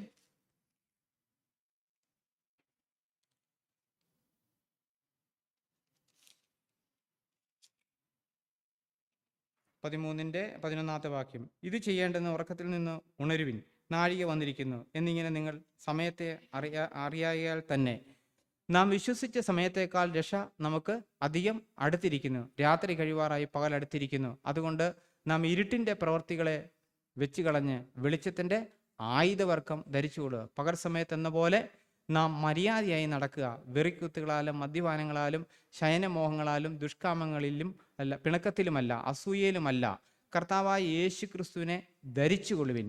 മോഹങ്ങൾ ജനിക്കുമാറ് ജഡത്തിനായി ചിന്തിക്കരുത്. അവിടെ എങ്ങനെ ഇരിക്കുന്ന മോഹങ്ങൾ ജനിക്കുമാർ ഇനി ജഡത്തിനായി ചിന്തിക്കരുത്. നമ്മുടെ ദൈവത്തിന് ജഡത്തെ അനുസരിച്ച് നടന്നാൽ നിങ്ങൾ മരിക്കും നിശ്ചയം. നമ്മൾ ജഡത്തിൻ്റെ ചിന്തകളോട് നമ്മൾ ആത്മാവിനാൽ വീണ്ടെടുക്കപ്പെട്ട വ്യക്തിയാണ്. ജഡത്തിൻ്റെ ചിന്ത ഹൃദയത്തിലേക്ക് കടന്നു വരുമ്പം അത് ജഡത്തിൻ്റെ ചിന്തയാണെന്ന് ദൈവാത്മാവ് നമ്മൾ ബോധ്യപ്പെടുത്തും, പലരെയും ബോധ്യപ്പെടുത്തും. പക്ഷേ ആ ചിന്തയോട് ബോധ്യപ്പെടുത്തുമ്പോൾ ഞാൻ എതിർത്ത് നിൽക്കുന്നില്ലെന്ന് കൂട്ടിക്കോ, വീണ്ടും ഞാൻ ആ ജഡത്തിലേക്ക് തന്നെ, അവിടെയാണ് എൻ്റെ ഹൃദയം കഠിനപ്പെടുന്നത്. ഇത് വേറെ ആരുമില്ല, ദൈവത്തിൻ്റെ പരിശുദ്ധാത്മാവ് തന്നെ. ദൈവത്തിൻ്റെ പരിശുദ്ധാത്മാവ് നമ്മളെ ശാസിക്കുകയും ശിക്ഷിക്കുകയും ഒക്കെ ചെയ്യുന്ന വളരെ നേരിയ ശബ്ദവാസന്മാരെ. നമ്മളതുപോലെ ശ്രദ്ധയോടുകൂടിയും ജാഗ്രതയോടുകൂടി നമ്മൾ ഇരുന്നാൽ മാത്രമേ ദൈവത്തിൻ്റെ പരിശുദ്ധാത്മാവിൻ്റെ ശബ്ദവും ശാസനയും തിരുത്തലുകളും നമുക്ക് ഉൾക്കൊള്ളാനായിട്ട് കഴിയത്തുള്ളൂ. അവിടെ പറഞ്ഞിരിക്കുന്ന കാര്യം അതാണ്. അതായത് അസൂയാലോ പിണക്കത്താലോ അല്ല നമ്മളൊന്നും ചെയ്യേണ്ടത്. നമ്മൾ ക്രിസ്തുവിനെയാണ് നമ്മൾ ധരിച്ചിരിക്കുന്നെങ്കിൽ നമ്മൾ ചെയ്യേണ്ടത്, നമ്മൾ ഈ പിണക്കത്താലല്ല കാര്യങ്ങൾ ചെയ്യേണ്ടത്. നമ്മൾ ധരിച്ചിരിക്കുന്ന ആളാരാ? ക്രിസ്തുവാ. അപ്പം നമ്മളിൽ ഉണ്ടാകേണ്ട സ്വഭാവം എന്താ? ക്രിസ്തുവിൻ്റെ സ്വഭാവമാണ് നമ്മളിൽ ഉണ്ടാകേണ്ടത്. ആ സ്വഭാവം അത് ഒരുവൻ ക്രിസ്തുവിലായാൽ അവൻ പുതിയ സൃഷ്ടി, പഴയതെല്ലാം കഴിഞ്ഞുപോയി. ഇതിനൊന്നും കാരണം ഞാനോ നിങ്ങളോ അല്ല, നമ്മുടെ കർത്താവായ യേശു ക്രിസ്തുവാ. നമ്മൾ യേശുവിൽ വസിക്കുന്നതുകൊണ്ടാണ് അത് നമ്മളിൽ സംഭവിക്കുന്നത്. അപ്പം നമ്മൾ അങ്ങനെ മുന്നേറേണ്ടതായ ആവശ്യം നമ്മുടെ ജീവിതത്തിലുണ്ട്. നമ്മൾ തെസലോനിക്ക ലേഖനം അതിൻ്റെ 5-ാം അധ്യായം അതിൻ്റെ 5-ന്റെ 6-ഉം 7-ഉം 8-ഉം വാക്യങ്ങൾ നമുക്ക് വായിക്കാം. 1 തെസലോനിക്ക ലേഖനം 5-ന്റെ 6 തൊട്ടുള്ള വാക്യം. ആകയാൽ ശേഷമുള്ളവരെ പോലെ ഉറങ്ങാതെ ഉണർന്ന് സുബോധമുള്ളവരായിരിക്കുക. ഉറങ്ങുന്നവർ രാത്രിയിൽ ഉറങ്ങുന്നു, മദ്യപിക്കുന്നവർ രാത്രിയിൽ മദ്യപിക്കുന്നു. നാമോ പകലിനുള്ളവരാകിയാൽ വിശ്വാസം, സ്നേഹം എന്നീ കവചം, ശിരവസ്ത്രം, രക്ഷയുടെ പ്രത്യാശ ധരിച്ചുകൊണ്ട് സുബോധമായിരിക്കുക. അവിടെ പറയുന്നത് നമ്മൾ പിന്നെ എന്തൊക്കെയാണ് ധരിക്കേണ്ടത്? അതായത് വിശ്വാസം, സ്നേഹം, കവചമെന്ന ശിരവസ്ത്രം, രക്ഷയുടെ പ്രത്യാശ ധരിച്ചുകൊണ്ട് സുബോധമായിരിക്കുക എപ്പോഴും. അപ്പോൾ അവിടെ പറഞ്ഞിരിക്കുന്നത് വിശ്വാസം ഉള്ള വ്യക്തിയിൽ എന്തുണ്ടാവും? അവിടെ പറഞ്ഞിരിക്കുന്നത് സ്നേഹം ഉണ്ടായിരിക്കണം. കവചം നമ്മൾ എഫേസ്യ ലേഖനത്തിൽ വായിക്കുന്നുണ്ട് ഈ ആയുധങ്ങളെക്കുറിച്ച്. ഈ ആയുധങ്ങൾ നമ്മൾ ധരിച്ചുകൊണ്ട് വേണം. നമ്മളൊരു യുദ്ധക്കളത്തിലാണ് നമ്മളായിരിക്കുന്നത്. നമ്മളെപ്പോഴും നമുക്കെന്ത് പോരാട്ടമുണ്ട്. ആരോടാ പോരാട്ടമുള്ളത്? ഭവനത്തിലായിരിക്കുന്ന ഭാര്യയ്ക്ക് ഭർത്താവിനോടോ, ഭർത്താവിന് ഭാര്യയോടോ, സഭയിലായിരിക്കുന്ന മൂപ്പനോടോ, മൂപ്പന് വിശ്വാസികളോടോ അല്ല പോരാട്ടമുള്ളത്. ഈ ലോകരോടല്ല, സ്വർലോഹങ്ങളിലെ ദുഷ്ടാത്മാ. ചില ഓരോരുത്തരും അവരോരെ വിവേചിക്കുകയാണ്. നമ്മളെ പ്രലോഭിപ്പിക്കാനായിട്ട് ഒരു വ്യക്തിയിൽ വ്യാപരിക്കുന്ന ആത്മാവിനെ തിരിച്ചറിഞ്ഞ് ആ ആത്മാവിനോട് എതിർത്ത് നിൽക്കണം. ആ വ്യക്തിയോടല്ല നമ്മൾ എതിർത്ത് നിൽക്കേണ്ടത്. നമുക്ക് പലപ്പോഴും സംഭവിക്കുന്ന കാര്യം, നമ്മൾ വ്യക്തിയോട് എതിർത്ത് നിൽക്കും. അപ്പം നമ്മുടെ പോരാട്ടം കഴിയുമ്പോഴത്തേക്ക് ആ വ്യക്തിയും നമ്മൾ നകന്നു പോവും, നമ്മളും ആ വ്യക്തിയിൽ നകന്നു പോവും. അങ്ങനെ ആയിരിക്കാനായിട്ട് ഇടവരരുത്. ആ വ്യക്തിയുടെ ആത്മാവിനെ, അവനിൽ വ്യാപരിക്കുന്ന ദുഷ്ടശക്തിയെ തിരിച്ചറിഞ്ഞ് അതിനോട് വേണം നമ്മൾ എതിർത്ത് നിൽക്കാൻ. അതിനോട് എതിർത്ത് നിൽക്കുന്ന എപ്പോഴും ഒച്ച വെച്ചുകൊണ്ടൊന്നും അല്ല. അതിനോട് എതിർത്ത് നിൽക്കുന്ന വാക്കുകൾ അങ്ങോട്ട് ഉരുളയ്ക്ക് ഉപ്പേരി എന്നുള്ള വാക്കുകൾ കൊടുത്തോണ്ടല്ല. ഒരു പക്ഷേ ചിലപ്പോൾ നമ്മൾ നിശബ്ദരായി ആയിരിക്കാം അവിടെ നിൽക്കുന്നത്. അങ്ങനെ നമ്മൾ നിശബ്ദരായിരിക്കുന്ന വഴിയായിരിക്കാം ആ മനുഷ്യനെ രൂപാന്തരത്തിലേക്ക് നയിക്കുന്നത്. ഇന്ന് പല ഭവനങ്ങളിലും സംഭവിക്കുന്ന കാര്യം ഇങ്ങനെയാണ്. കാരണം അവരവർ വ്യക്തമായിട്ട് കാര്യങ്ങളെ തിരിച്ചറിയുന്നില്ല. കാരണം ദൈവത്തിൻ്റെ വേണ്ടി വായിക്കുന്ന ഭാര്യമാരോടുകൂടി എങ്ങനെ വസിക്കണമെന്ന് പറഞ്ഞിരിക്കുന്നത്, വിവേകത്തോടെ പാർക്കണമെന്ന് പറഞ്ഞിരിക്കുന്നത്, വിവേകമുള്ളവരായിത്തീരണമെന്ന് പറഞ്ഞിരിക്കുന്നത്. ആ വിവേകമില്ലാത്തതുകൊണ്ട് സംഭവിക്കുന്ന കുഴപ്പം എന്താ? നമ്മൾ പോരാടാനായിട്ട് ഇടയായിത്തീരും. നമ്മളെക്കുറിച്ച് നമുക്ക് പോരാട്ടമുള്ളത് ജഡത്തിനോടല്ല, വാഴ്ചകളോടും അധികാരങ്ങളോടും. ദൈവത്തിൻ്റെ വേണ്ടി പറയുന്നു നമ്മുടെ ശത്രു ആരൊക്കെയാണ്? ലോകം, ജഡം, പിശാച്. ഈ 3 കാര്യങ്ങളാണ് നമ്മുടെ ശത്രു. ഇതിനപ്പുറത്തൊരു ശത്രു നമുക്ക് ഒരു വ്യക്തി ഇല്ല എന്നുള്ള കാര്യം അർത്ഥം. പലപ്പോഴും ക്രിസ്തു ജീവിതത്തിൽ എന്നെ തടസ്സപ്പെടുത്തുന്ന ഒരു കാര്യം ഞാൻ തന്നെയാണ്, വേറെ ആരുമല്ല. എന്നെ വളരാതിരിക്കുന്നു. എനിക്ക് ചിലർ പറയാറുണ്ട്, ഇന്നത്തെ ആരാധന ക്ലിയർ ആയില്ല, ഇന്ന് പാട്ട് പാടിയപ്പോൾ ശരിയായില്ല, സ്തുതിച്ചപ്പോൾ ശരിയായില്ല. സിസ്റ്റർമാരെ, നമ്മളൊരു ഒരുക്കത്തോടു കൂടി കടന്നു വരുവാണെങ്കിൽ നമുക്ക് വളരെ ആത്മീയാന്തരീക്ഷം പ്രാപിച്ചുകൊണ്ട് വളരെ ഉത്സാഹത്തോടെ കടന്നു പോകാനായിട്ട് കഴിയും. ഒരു മീറ്റിങ്ങിൻ്റെ ഒരുക്കം എന്ന് പറഞ്ഞത് ഈ സഭ ഇവിടെ നടത്തുന്ന നേതൃത്വത്തിൽ നടത്തുന്ന ഒരാൾ മാത്രം ചെയ്യുന്ന കാര്യമില്ല. എല്ലാവരും കൂടെ കൂടി ആണ് ആ കാര്യങ്ങളെ ചെയ്യേണ്ടത്. എൻ്റെ സഭാ മീറ്റിങ്ങിൽ, ഞങ്ങളുടെ കൂടിവരവിൽ ഇന്ന് ദൈവത്തിൻ്റെ സാന്നിധ്യം ഞങ്ങൾക്ക് എല്ലാവർക്കും അനുഭവിക്കണമെന്നുള്ളൊരു ദാഹത്തോടും വാഞ്ചയോടും നമ്മളെല്ലാവരും കടന്നു വരുന്നെങ്കിൽ ദൈവം നമ്മളോട് സംസാരിക്കും. ദൈവത്തിൻ്റെ സാന്നിധ്യം നമുക്ക് അനുഭവിക്കാൻ കഴിയും. ദൈവ സാന്നിധ്യം നമ്മുടെ മധ്യേ ഉണ്ടായിരിക്കും. അങ്ങനെ നമ്മളെല്ലാവരും കൂടിയാണ് ആ കാര്യങ്ങൾ ചെയ്യേണ്ടത്. ഒരാൾക്ക് മാത്രമുള്ള കാര്യമല്ലത്. നമ്മൾ അതുപോലെ നമ്മൾ എഫേസ്യ ലേഖനത്തിൽ വായിക്കുന്ന അവിടെ ബോധം വരുന്നത് വെളിച്ചം പോലെ തെളിവല്ലോ. അതുകൊണ്ട് ഉറങ്ങുന്നവനെ ഉണർന്ന് മരിച്ചവരുടെ ഇടയിൽ നിന്ന് എഴുന്നേൽക്കുക, എന്നാൽ ക്രിസ്തു നിന്റെ മേൽ പ്രകാശിക്കും എന്നവിടെ എഴുതിയിരിക്കുന്നു. ഉറങ്ങുന്നവനെ ഉണർന്ന് മരിച്ചവരുടെ ഇടയിൽ നിന്ന് എഴുന്നേൽക്കുക. ഉറങ്ങുന്ന ഒരാളെ നമുക്ക് ഉണർത്തുവാനായിട്ടും കഴിയും. ഉറക്കം നടിക്കുന്നവരെ നമുക്ക് കഴിയുമോ? കഴിയത്തില്ല. ഉറക്കം നടിക്കുന്ന വ്യക്തി എപ്പോഴും നടിച്ചുകൊണ്ട് കിടക്കും. അവൻ പല കാര്യങ്ങൾ അറിയാൻ വേണ്ടിയിട്ട് നടക്കുന്നത്. അവൻ എത്ര കുലുക്കി വിളിച്ചാലും നല്ലപോലെ ഉറങ്ങുന്ന ഒരു വ്യക്തിയെ ഒന്ന് തൊട്ടാൽ മതി, അവൻ ചാടി എഴുന്നേൽക്കും. മറ്റേ നമ്മൾ എത്ര കുലുക്കി വിളിച്ചാലും മൂന്നും മുറിഞ്ഞ് മൂളി അങ്ങോട്ടും ഇങ്ങോട്ടും തിരിഞ്ഞു കിടക്കും നമുക്ക് കാണാനായിട്ട് കഴിയും. സിസ്റ്റർമാരെ, അവിടെ നമ്മൾ ഉറങ്ങുന്നവരെ മരിച്ചവരുടെ ഇടയിൽ നിന്ന്, കാരണം ഒരു കൂട്ടര് മരിച്ചു കിടക്കുക, അതിൻ്റെ കൂടെ ഒരു കൂട്ടര് ഉറങ്ങിയും കിടക്കുക. നമ്മൾ അതിൻ്റെ ഇടയിൽ നമ്മൾ എന്ത് ചെയ്യണം? നമ്മൾ അവരുടെ നിന്ന് ഉണർന്ന് എഴുന്നേൽക്കേണ്ടതായ ആവശ്യമുണ്ട്. നമ്മൾ ആത്മീയ ഉണർവ് നമ്മളെപ്പോഴും ഉള്ളവരായിരിക്കണം. നമ്മൾ വേർപാട് കാത്തു സൂക്ഷിക്കുന്നവരായിരിക്കണം. ക്രിസ്തുവിൻ്റെ മാതൃക തന്നെയായിരിക്കണം നമ്മുടെ മാതൃക. അതിനുവേണ്ടി നമ്മളെ തന്നെ നിരന്തരം നമ്മൾ ഏൽപ്പിച്ചു കൊടുക്കുവാനായിട്ടും നമ്മളെ തന്നെ താഴ്ത്തുവാനായിട്ടും നമ്മൾ സമർപ്പിക്കുവാനായിട്ടും നമ്മളെ തന്നെ സമർപ്പിച്ചു കഴിഞ്ഞാൽ, ഞാൻ ഈ പറഞ്ഞതുപോലെ സഹോദരന്മാരെ, നമുക്ക് വീണ്ടും തിരിച്ചെടുക്കാനായിട്ട് കഴിയത്തില്ല. എന്നെ ഞാൻ യാഗപീഠത്തിൽ അർപ്പിച്ചിട്ടുണ്ടെങ്കിൽ, ഞാൻ കർത്താവിനായി എന്നെ ഏൽപ്പിച്ചു കൊടുത്തിട്ടുണ്ടെങ്കിൽ, എൻ്റെ എല്ലാ കാര്യങ്ങളും ഞാൻ കർത്താവിന് വേണ്ടി ഏൽപ്പിച്ചു കൊടുത്താൽ അത് കൊടുത്തപോലെ തന്നെ ആയിരിക്കണം. എന്ന് വെച്ചാൽ ഞാൻ പറഞ്ഞതിൻ്റെ കാരണം, നമുക്ക് പരീക്ഷ വരികയായിരുന്നോ, നമുക്ക് അതായത് നമ്മുടെ ദൈവത്തിൻ്റെ വേദനയിൽ യോഹന്നാന്റെ സുവിശേഷത്തിൽ വായിക്കുന്നൊരു കാര്യമുണ്ട്. പാപം ചെയ്യുക എന്നുള്ളതും ഒരാൾ പാപത്തിൽ വീഴുക എന്നുള്ളതും, ഇത് രണ്ടും രണ്ട് കാര്യമാണ്, ഒരു കാര്യമല്ല. പാപം ചെയ്യാന്ന് പറഞ്ഞാൽ മനഃപൂർവ്വമായിട്ട് കരുതി കൂട്ടി ചെയ്യുന്നതാണ് പാപം ചെയ്യാന്ന് പറഞ്ഞാൽ.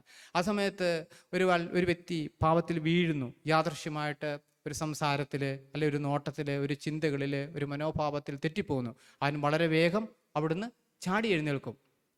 അവൻ അവിടെ കിടക്കത്തൊന്നുമില്ല, അവൻ വീടിനകത്ത് കിടന്ന് ഉരുളത്തില്ല. ആരെങ്കിലും നോക്കുന്നുണ്ടോ എന്ന് പോലും അവൻ നോക്കത്തില്ല, അവൻ ചാടി എഴുന്നേൽക്കും. ഇതവിടെ ആഗ്രഹിക്കുന്നത് പാപം.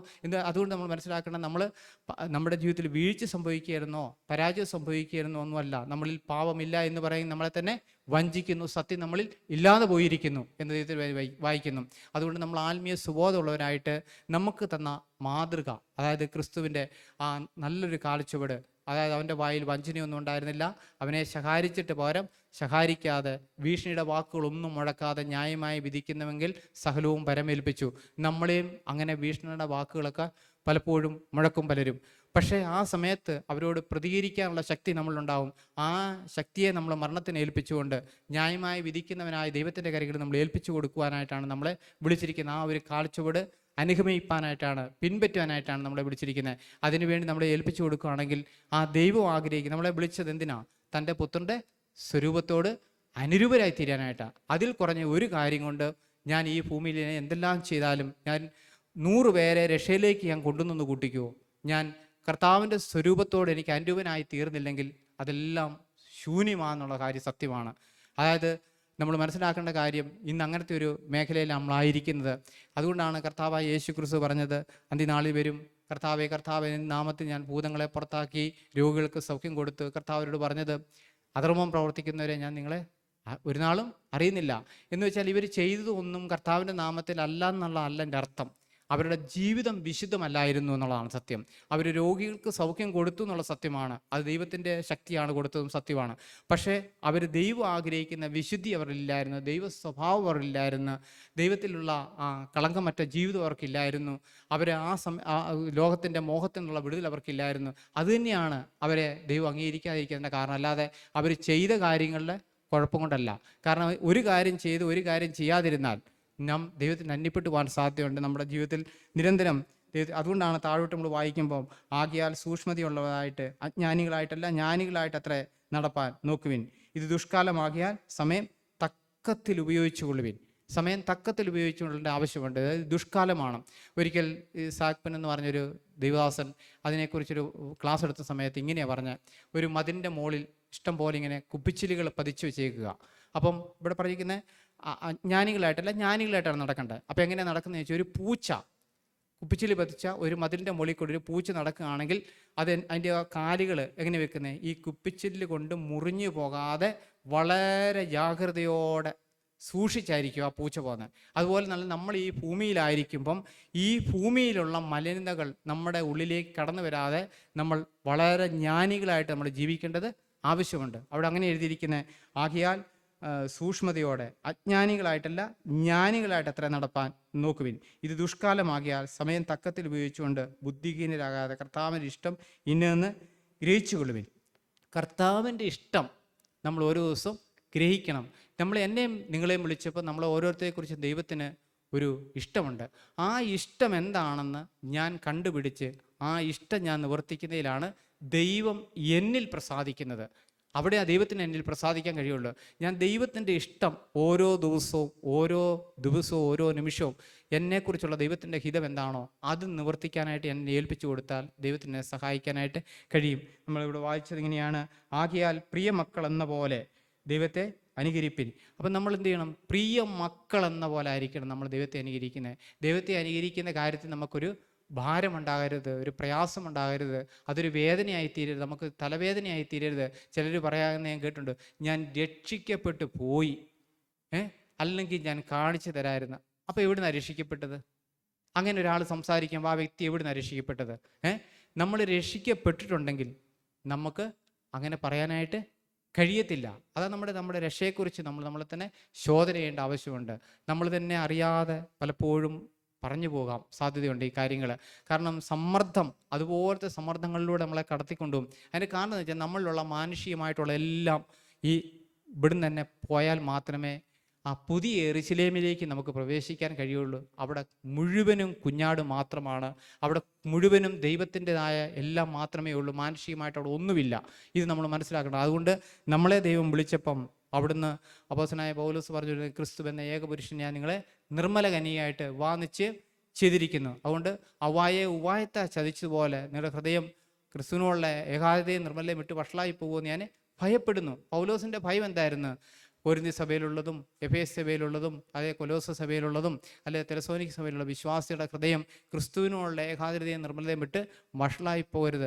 തൻ്റെ പൗലോസ് അനേക കഷ്ടങ്ങളിലൂടെ കടന്നു പോകുമ്പോഴും പൗലോസിനെ ഭരിച്ചുകൊണ്ടിരുന്ന കാര്യം കഷ്ടങ്ങളല്ലായിരുന്നു, സർവ്വസഭയെക്കുറിച്ചുള്ള ഭാരം തന്നെ ഭരിച്ചുകൊണ്ടിരുന്നു. സർവ്വസഭയിലുള്ള വിശ്വാസികളെക്കുറിച്ചുള്ള ഭാരം, അവരുടെ ആത്മീയ വളർച്ചയെക്കുറിച്ചും അവരുടെ പക്വതയെക്കുറിച്ചും അവർ ക്രിസ്തുവിൽ തികഞ്ഞവരായി തീരുന്നതിനെക്കുറിച്ചും തൻ്റെ ഉറക്കത്തിലും താൻ ഉണർന്നിരിക്കുമ്പോഴും എല്ലാം തൻ്റെ ചിന്ത അതായിരുന്നു. അവർക്ക് വേണ്ടി കണ്ണുനീരൊഴിച്ച് പ്രാർത്ഥിക്കുന്നതും താൻ അതിനു വേണ്ടിയായിരുന്നു. അപ്പോസ്തലനായ പൗലോസ് പറഞ്ഞു, അതുകൊണ്ടാണ് അവർക്ക് പൗലോസിൻ്റെ പ്രാർത്ഥനയെല്ലാം ആ നിലയിലായിരുന്നു. ഈ ലോകത്തിലെ ഭൗതിക കാര്യങ്ങളാൽ പിടിക്കപ്പെടാനായിട്ടല്ലായിരുന്നു, നിത്യതയെ സംബന്ധിച്ചുള്ള കാര്യങ്ങളാൽ ഓരോരുത്തരും പിടിക്കപ്പെടാൻ വേണ്ടിയായിരുന്നു താൻ പ്രാർത്ഥിച്ചുകൊണ്ടിരുന്നത്. നമ്മുടെയും ജീവിതത്തിൽ നമുക്കങ്ങനെ ആയിരിക്കാൻ ഈ ദൈവത്തിൻ്റെ എന്നെ നിങ്ങളെ ദൈവം സഹായിക്കട്ടെ.